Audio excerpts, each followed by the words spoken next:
किसी भी कैमरा की 3 सेटिंग्स, वो चाहे आपका DSLR है या मोबाइल फ़ोन का कैमरा, अगर ये आप कर लेते हैं तो किसी भी कैमरा से अच्छे फ़ोटोज़ या वीडियोज़ आप ले सकते हैं। वो ज़रूरी नहीं है कोई हाई-फाई कैमरा होना चाहिए, एक नॉर्मल कैमरा से भी बहुत अच्छे फ़ोटोज़ ले सकते हैं। इवन DSLR जैसे फ़ोटोज़ आप अपने मोबाइल फ़ोन से भी ले सकते हैं। और वो 3 सेटिंग्स हैं, ISO, aperture and shutter speed.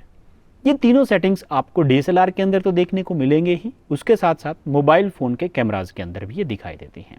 किसी भी कैमरा से आप जब फोटोज़ या वीडियोज़ लेते हैं तो 2 सेटिंग आपको आमतौर से देखने को मिलती हैं, एक ऑटो और एक मैनुअल या प्रो मोड। ऑटो मोड के अंदर कैमरा इन तीनों सेटिंग्स को अपने आप सेट करता है और मैनुअल मोड के अंदर ये तीनों आपके हाथ में हैं, आप इनको कंट्रोल कर सकते हैं। कंट्रोल कैसे करें, कौन सी सेटिंग क्या काम करेगी, उसको कैसे सेट करना है और कैसे हमें अलग अलग इन्वायरमेंट में अलग अलग टाइप की फ़ोटोज़ हम ले सकते हैं इन्हीं तीनों सेटिंग से। आज इस वीडियो में हम इसी बारे में डिटेल्स में चर्चा करेंगे, तीनों को बारी बारी से डिस्कस करेंगे। पहले शुरुआत हम करेंगे ISO के साथ। ISO कैमरा को सेंसिटिव बनाता है। अगर डिजिटल कैमराज की बात करें तो वहाँ पे एक डिजिटल सेंसर लगा हुआ होता है जो लाइट को सेंस करता है। ISO उसकी सेंसिटिविटी को डिफाइन करता है, कितना सेंसिटिव है वो कैमरा। आइए हम इसको समझने का प्रयास करते हैं हमारी बॉडी से ही। जब हम स्किन को टच करते हैं तो हमें वो टच महसूस होता है। अगर वहाँ पे थोड़ा सा जला हुआ हो तो क्या होगा, थोड़ा सा हाथ लगाते ही चीख निकल आएगी, इसका मतलब वहाँ पे थोड़ी सी ज़्यादा सेंसिटिव है। और कुछ इसी तरह का कोई भी फंक्शन है, कुछ चोट लगी हुई है, उसको हाथ लगाएंगे तो वो और ज़्यादा सेंसिटिव हो जाती है। इट मीन्स वहाँ पे सेंसिटिविटी बढ़ गई। Same thing happens with your camera sensor also. वहाँ पे भी जो कैमरा सेंसर है उसके अंदर ज़्यादा करंट अगर हम बढ़ा देंगे या बेसिकली यूँ कहें किसी भी डिजिटल तरीके से हम उसकी सेंसिटिविटी बढ़ा देंगे तो वो ज़्यादा सेंसिटिव हो जाएगा लाइट लेने के लिए, यानी कि वो थोड़ी सी लाइट को भी अच्छे से डिटेक्ट कर पाएगा और आपको ब्राइटर इमेज देगा। तो इसका मतलब ये हुआ कि जब हम कैमरा को सेंसिटिव बनाते हैं लो लाइट के लिए भी, यानी कि अंधेरे में भी अच्छी फ़ोटोज़ ले पाए, तो इसके लिए हम उसकी सेंसिटिविटी को इंक्रीज़ करते हैं। उससे वो थोड़ी सी भी लाइट को ईजिली डिटेक्ट कर लेगा और आपको अच्छी फ़ोटोज़ निकाल के देगा। परंतु यहाँ पे उसका कुछ नुकसान भी है। जैसे जैसे सेंसिटिविटी बढ़ती है या यूँ कहें हम हायर ISO वैल्यूज़ सेट करते हैं तो उस टाइम पे वो ज़्यादा सेंसिटिव हो जाता है, थोड़ी सी भी लाइट को वो डिटेक्ट कर सकता है।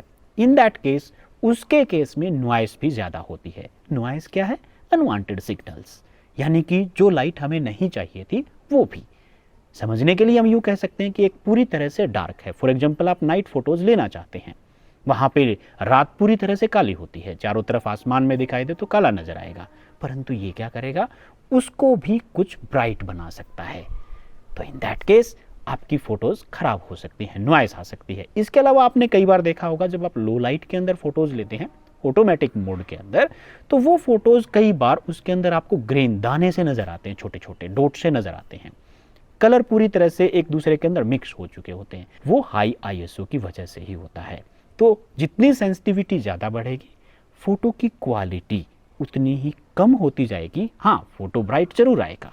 तो फिर क्या किया जाए, तो आपको हमेशा ISO को बैलेंस्ड पोजीशन के अंदर रखना चाहिए। कितना, अगर आप डे लाइट के अंदर फ़ोटोज़ ले रहे हैं तो उसको आप मिनिमम लेवल के ऊपर रख सकते हैं, उससे क्वालिटी फ़ोटो की अच्छी होगी। और यदि आप लो लाइट के अंदर फ़ोटोज़ या वीडियोज़ शूट कर रहे हैं तो वहाँ पे आप उसकी सेंसिटिविटी 400 के आसपास रख सकते हैं। मैक्सिमम आप 800 से जा सकते हैं, परंतु 800 से ऊपर जैसे ही आप जाएंगे तो आपको ग्रेन नज़र आएंगे, वहाँ पे नॉइस उसके अंदर नज़र आएगी। अब आप एक दिए का फ़ोटो लेना चाहते हैं दिवाली के दिन, in that case low light night time है, तो वहाँ पे सेंसिटिविटी हाई कर देंगे तो वो जो चारों तरफ की जगह वो नीली या वाइट कलर की नज़र आएगी, क्वालिटी फ़ोटो की घट जाएगी। इन दैट केस क्योंकि आपको दिए का फ़ोटो लेना, उसके आसपास अच्छी रोशनी है, लो आपको चाहिए दिखाई दे साफ तौर से, तो इन दैट केस आप उसकी सेंसिटिविटी को 200 या 300 या ज़्यादा करें तो 400 के आसपास रख सकते हैं। इन दैट केस जो बैकग्राउंड आएगा वो परफेक्ट ब्लैक आएगा और दिया आपको अलग से नज़र आएगा। तो इस तरह की फ़ोटोज़ लेने के लिए आप ISO का ध्यान रखें। अब इमेज क्वालिटी सिर्फ ISO के ऊपर ही डिपेंड नहीं करती, दूसरे फैक्टर भी हैं। और दूसरी हम बात करते हैं यहाँ पे अपर्चर की। अपर्चर एक तरीके से दरवाजा है आपके कैमरा सेंसर तक लाइट पहुँचने का। परंतु ये अपर्चर वैल्यू होती कहाँ है और कैसे पता चलता है, इसको F वैल्यू के रूप में रिप्रेजेंट किया जाता है। आप जब भी कोई कैमरा फ़ोन खरीदते हैं या कैमरा खरीदते हैं DSLR वगैरह, तो वहाँ पे लेंस के अंदर अपर्चर वैल्यू लिखी होती है। F 1.8, 1.6, 2। अब यहाँ पे ध्यान देने की बात यह है कि अपर्चर वैल्यू जितनी बड़ी होगी, जैसे 1.4 से 1.6 से 1.8 हम जा रहे हैं, 2 पे जा रहे हैं, तो इन दैट केस जो अपर्चर है, अपर्चर का मतलब जितने हिस्से से वो लाइट आएगी, वो दरवाज़ा, वो कम होता जाएगा और जितनी वैल्यू छोटी होगी वो बड़ा होता जाएगा। इसके साथ साथ आपका एक मनपसंद इफेक्ट भी अपर्चर वैल्यू हमें देती है और वो है बैकग्राउंड ब्लर का। जितनी अपर्चर वैल्यू कम होगी, अपर्चर वैल्यू कम होने का, जैसे मैं 1.4 की बात कर रहा हूँ, 1.6 की बात करें तो 1.4 कम है, जितनी अपर्चर वैल्यू कम होगी बैकग्राउंड उतना ही ज़्यादा ब्लर होगा और जितनी अपर्चर वैल्यू ज़्यादा हो जाएगी बैकग्राउंड उतना ही कम ब्लर होता जाएगा। इस चीज़ को समझने के लिए आप एक छोटा सा काम कर सकते हैं अभी यहीं पे बैठे बैठे। तो इस तरीके से आपको अपनी आंखों की पलकों को धीरे धीरे बंद करना है। अब क्या देखना है, आप अपने सामने उंगली रखिए। आपके हाथ में यदि मोबाइल है तो मोबाइल भी आप रख सकते हैं, इस तरीके से उंगली रख सकते हैं। आप अपने हाथ की तरफ देखने की कोशिश कीजिए अभी, और आप देखेंगे कि आपके जो हाथ के पीछे की जितनी भी चीज़ें, या मोबाइल आप देख रहे हैं उसके पीछे की चीज़ें, आप अगर अपने हाथ पे फोकस रखते हैं या मोबाइल पे फोकस रखते हैं तो सारी चीज़ें बैकग्राउंड में ब्लर आपको दिखाई देंगी, उन चीज़ों को आप नहीं समझ पा रहे हैं। परंतु जैसे ही आप अपनी आंखों को इस तरीके से बंद करेंगे तो पीछे की चीज़ें भी आपको स्पष्ट दिखाई देने लग जाती हैं। ये काम अपर्चर वैल्यू का होता है। तो जितनी ज़्यादा अपर्चर वैल्यू, ब्लर उतना ही कम होगा, और जितनी कम अपर्चर वैल्यू, ब्लर उतना ही ज़्यादा होगा। या इसको आप यूँ समझ सकते हैं कि दरवाज़ा जितना ज़्यादा खुलेगा लाइट उतनी ज़्यादा आएगी और बैकग्राउंड भी उतना ही ज़्यादा ब्लर होगा। और ध्यान रखें, अपर्चर वैल्यू जितनी छोटी होती है, कैमरे के लेंस का दरवाज़ा उतना ही बड़ा खुलेगा और बैकग्राउंड भी उतनी ही ज़्यादा ब्लर और इमेज ज़्यादा ब्राइट आपको नज़र आएगी। अब यहाँ पे आप देख रहे होंगे बैकग्राउंड काफ़ी ब्लर है और मैं फोकस के अंदर हूँ। यहाँ पे मैंने अपर्चर वैल्यू 1.6 सेट की है। परंतु यदि हर बार हम अपर्चर वैल्यू को कम या दरवाज़ा जितना ज़्यादा खोलेंगे, इमेज उतनी ही ब्राइट होगी। कई बार तो ऐसा भी हो सकता है कि आपकी इमेज पूरी तरह से सफ़ेद हो जाए, उसमें कुछ दिखाई भी ना दे। दिन में इस तरह का काम हो सकता है। तो क्या करें? तो हम एक स्टेप और समझते हैं, उसके बाद पूरा डिटेल्स में बात करेंगे कि तीनों को सेट कैसे किया जाता है। और तीसरी चीज़ है यहाँ पे स्टर स्पीड। well, नाम से ही आपको समझ में आ गया होगा दरवाज़ा कितनी देर के लिए खोला जाता है। तो जैसे ही आप फोटो क्लिक करने के लिए बटन दबाते हैं तो कितनी देर के लिए स्टर ओपन होगा, उसको डिफाइन करती है स्टर स्पीड। ये कितनी होनी चाहिए, इसको समझते हैं। कई बार आपने देखा होगा ऐसे फोटोज़ को, जैसे पानी की बूंद है और वो लटकी हुई नज़र आती है, उस बूंद की फोटो आप लेने की कोशिश करते हैं तो फोटो नहीं आ पाती। क्यों नहीं आ पाती? क्योंकि वहाँ पे स्टर स्पीड कम है, बूंद लगातार चल रही है, इसलिए उसकी ब्लर्ड फोटो एक हमें नजर आएगी। स्टर स्पीड को यदि हम हाई रखेंगे, जैसे 1/1200, 1/1600, तो इन दैट केस क्या होगा कि वो मोशन को फ्रीज कर देगा। बहुत कम टाइम के लिए स्टर ओपन होगा और उस दौरान वो उसके लिए एक रेस्ट में नजर आएगा। तो इसलिए वो उसकी एक शार्प फोटो ले पाएगा और आपको बिल्कुल एग्जैक्टली शेप उसकी दिखाई देती है।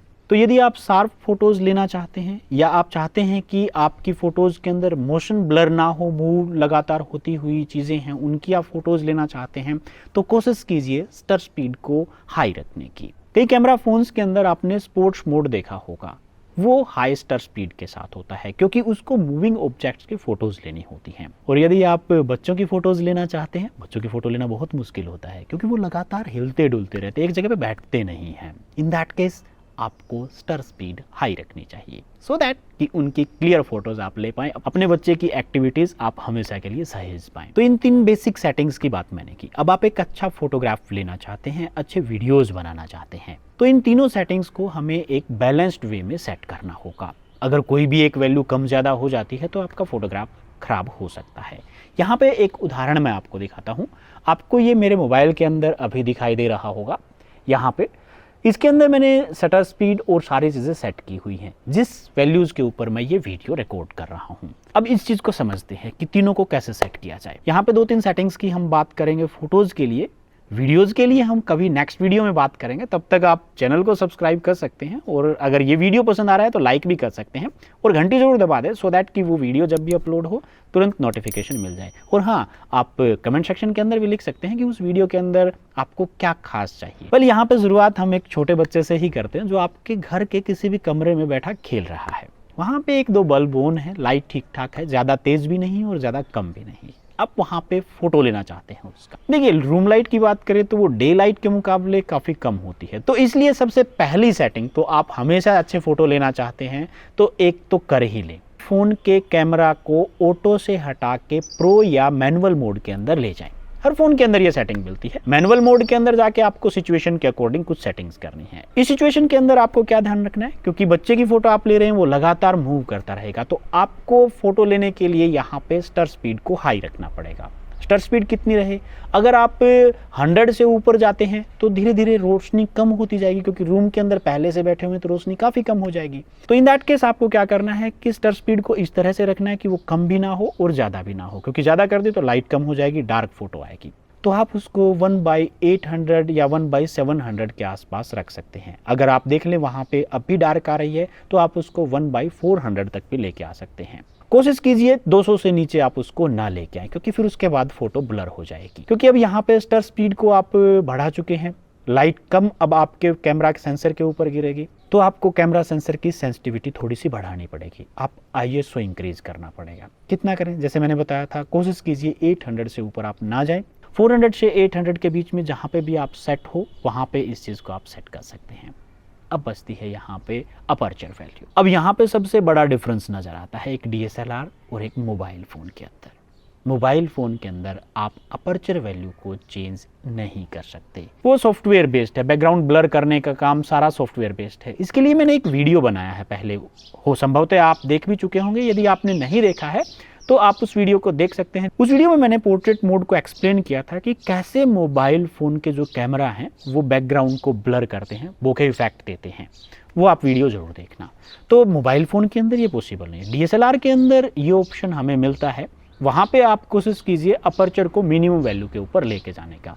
अब 1.4 के ऊपर लेंगे तो समस्या ये आएगी कि बच्चे का नाक फोकस में होगा तो कान फोकस में नहीं होंगे, क्योंकि जितना वाइड अपर्चर आप यूज़ करेंगे बोके इफेक्ट भी उतना ही ज़्यादा आपको देखने को मिलेगा। तो कोशिश कीजिए 2 के आसपास, मिनिमम कोशिश कीजिए 2 या 1.8 के आसपास ही आप अपर्चर वैल्यू को मिनिमम लेके जाइए। उससे अगर आप कम लेके जाते हैं तो फोकसिंग की समस्याएं वहाँ पे आ सकती हैं, पूरी बॉडी फोकस में हो सकता है बच्चे की ना हो। ये तो एक DSLR की बात। मोबाइल फ़ोन अवेलेबल है जिसके अंदर आप अपर्चर वैल्यूज़ को भी सेट करते हैं मैनुअली, और उसके लिए भी मैंने वीडियो बनाया है, बेस्ट कैमरा फ़ोन का वीडियो, वो भी आप देख सकते हैं, इसी चैनल के ऊपर अवेलेबल है। और उस वीडियो को देखने के बाद आप कमेंट ज़रूर कीजिए कि क्या वो फ़ोन बेस्ट कैमरा फ़ोन है कि नहीं। वेल, ये एक सिचुएशन की हमने बात की। अब एक दूसरी सिचुएशन की बात करते हैं। जैसे मैंने अभी एग्जांपल लिया था, आप नाइट लाइट का कोई फ़ोटो लेना चाहते हैं, जैसे दिए का एग्जांपल मैंने स्टार्टिंग में लिया था, उस दिए का फ़ोटो आप लेना चाहते हैं, तो इन दैट केस आपको क्या सेटिंग्स करनी चाहिए, क्योंकि यहाँ पे आप एक दिए की फ़ोटो ले रहे हैं। आपके लिए बैकग्राउंड ब्लर हो उतना अच्छा है, वो डिपेंड करता है आप बैकग्राउंड को ब्लर करना चाहते हैं कि नहीं चाहते। बैकग्राउंड को ब्लर करना चाहते हैं तो वाइड अपर्चर यानी कि अपर्चर वैल्यू को मिनिमम रखने की कोशिश कीजिए। अगर बैकग्राउंड को ब्लर नहीं करना चाहते तो अपर्चर को कम कीजिए, यानी कि अपर्चर वैल्यू को बढ़ा दीजिए वहाँ पे। अब अपर्चर वैल्यू बढ़ा देंगे तो सीधी सी बात है, लाइट कम एंटर कर रही है। आपको लाइट ज़्यादा ज़रूरत नहीं है, क्योंकि आप दिए का फोटो लेना, वो दिए की लो है जिसके अंदर से लाइट लगातार बाहर आ रही है, तो वो काफ़ी चमकदार होगी। तो क्योंकि आपका उस पॉइंट के ऊपर फोकस है, तो इन दैट केस यदि आपके माइंड में पूरा फ्रेम आ चुका है किस तरह की बैकग्राउंड आप चाहते हैं, कैसा फोटो चाहते हैं, तो वहाँ पे आप अपना अपर्चर सेट कर ले सबसे पहले। अब दूसरी बात आती है यहाँ पे ISO की, क्योंकि आप डार्क इन्वायरमेंट में फोटो ले रहे हैं तो ऑटो मोड के अंदर वो अपने आप हाई हो जाएगा। तो आपको कोशिश क्या करनी है, उसको जितना कम हो सके उतना, सो दैट कि आपके फोटो के अंदर कहीं पे भी किसी टाइप की कोई नॉइस ना हो और बैकग्राउंड भी डार्क नजर आए। तो इसलिए कोशिश कीजिए उसको 400 के आसपास रखने की। अब तीसरा पॉइंट बचता है शटर स्पीड का, उसको 1/200 के आसपास आप ले सकते हैं तो आपको एक अच्छी फ़ोटो मिल जाएगी। बट यहाँ पे भी एक इम्पोर्टेंट चीज़ है और वो है सेंसर साइज़। और लगभग हर कैमरा फ़ोन को जब मैं रिव्यू करता हूँ तो वहाँ पे सेंसर साइज़ के बारे में ज़रूर बात करता हूँ। एक दो कमेंट भी मुझे रिसीव हुए कि आप बगैर फ़ोन को हाथ में लिए कैमरे के बारे में इतना कैसे बता पाते हैं, क्योंकि वहाँ पे अगर टेक्निकली देखें तो सेंसर साइज़ वगैरह सारी चीज़ें लिखी हुई होती हैं, तो उससे अंदाज़ा हो जाता है कि किस तरह की। दूसरा, कई बार उनको फ़ोन को हम, ज़रूरी नहीं है कि वीडियो में आपके सामने आए, कहीं दूसरे के जगह पे जाके भी उसको एक्सपीरियंस किया जा सकता है, वो एक अलग मैटर है। बट यहाँ पे सेंसर साइज़ की बात कर रहे थे, जिसमें अगर सेंसर साइज़ कम होगा तो वो पहले से ही लाइट कम आएगी उसके ऊपर, वो कम सेंस करेगा, तो इमेज क्वालिटी वहाँ पे लो होने की उम्मीद है।